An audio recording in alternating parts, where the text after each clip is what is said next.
Hey, what's up guys? Welcome to another video. In this video I wanted to showcase one of Macdev's markers. This one being the Drone 2. It's been out for a little bit, about a year old, but I was finally able to work on it, check it out for myself about a month ago, and it looked very promising.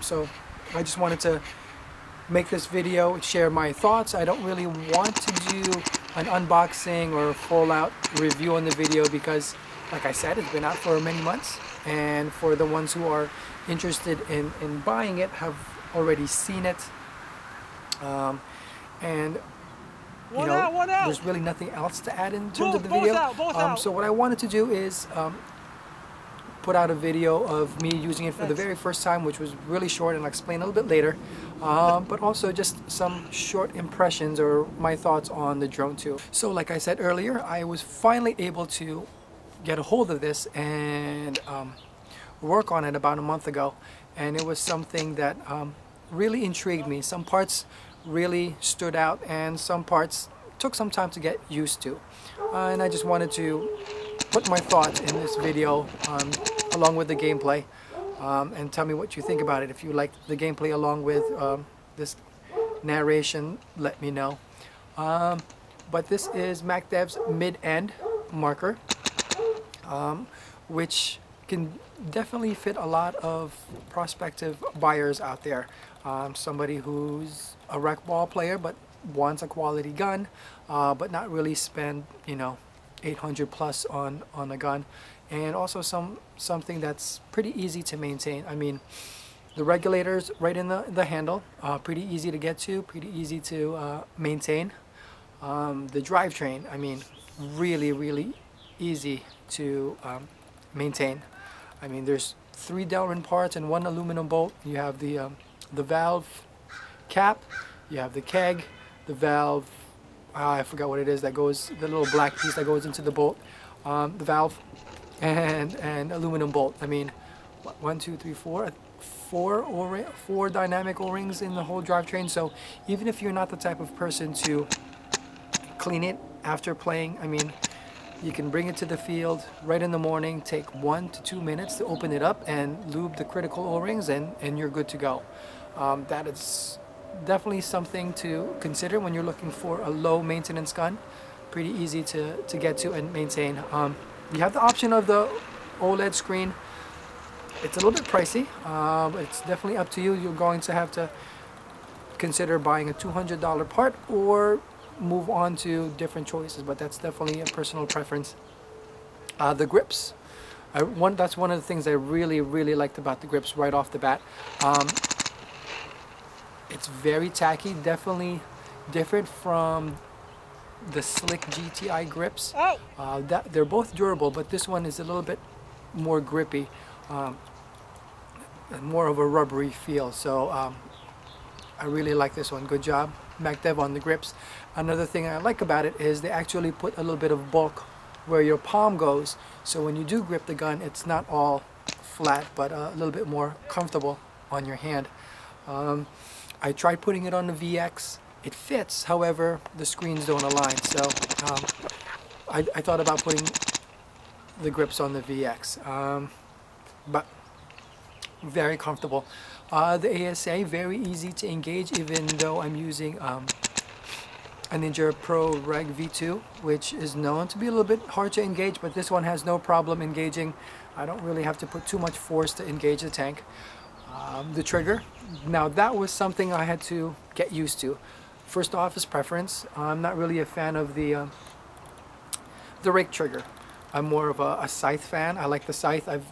Most of the guns that I've had have the scythe, and I just got used to it. The deuce is kind of growing on me, but the rake, it's okay. It's definitely not one of my top.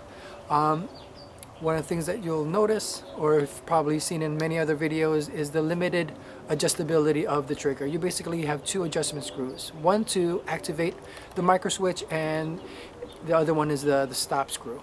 There's I was initially disappointed that it was not magnet but a spring, and you can't even adjust it with a screw. So you're basically left to either cut the spring or lengthen the spring, and that's the only way that you can adjust the tension on the trigger.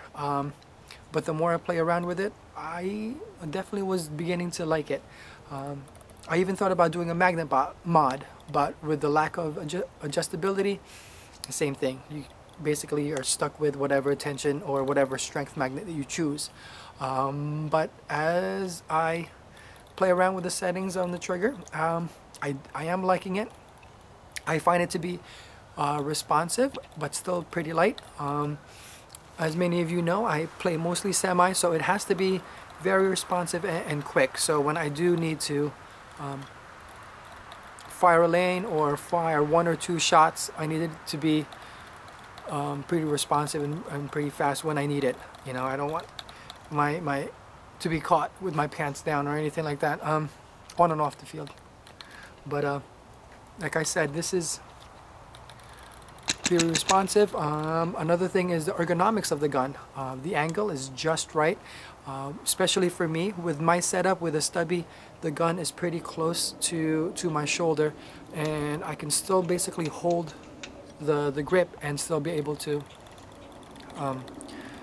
walk the trigger pretty easily. The other guns with more aggressive angle, I'm forced to like take my palm off to be able to walk the trigger, but not so with this gun. It's pretty comfortable, even though I'm holding the whole grip. The rubber is great. That's it in terms of my impression. Like I said, I was only able to play for a little bit. I was trying out this new field. Unfortunately, there was too many people that went out and played that day, so in the video you'll see it's mostly 2-on-2, and of course I didn't really charge my camera the night before, so it died on me a couple of times, so I missed out on that footage. But like always, thank you for watching the video. Hopefully this video on the impression of the Drone 2 can add a little bit of insight to whether you're deciding on trying it out or not.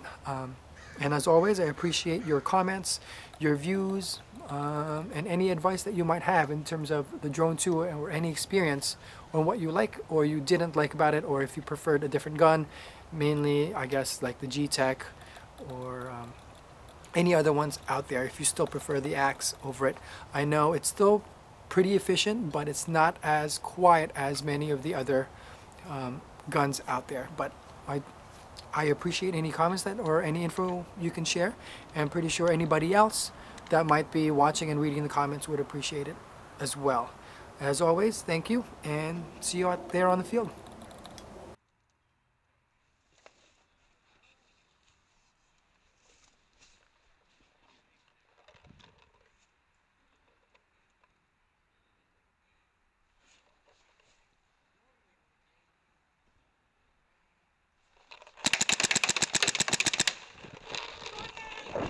Surrender! Okay.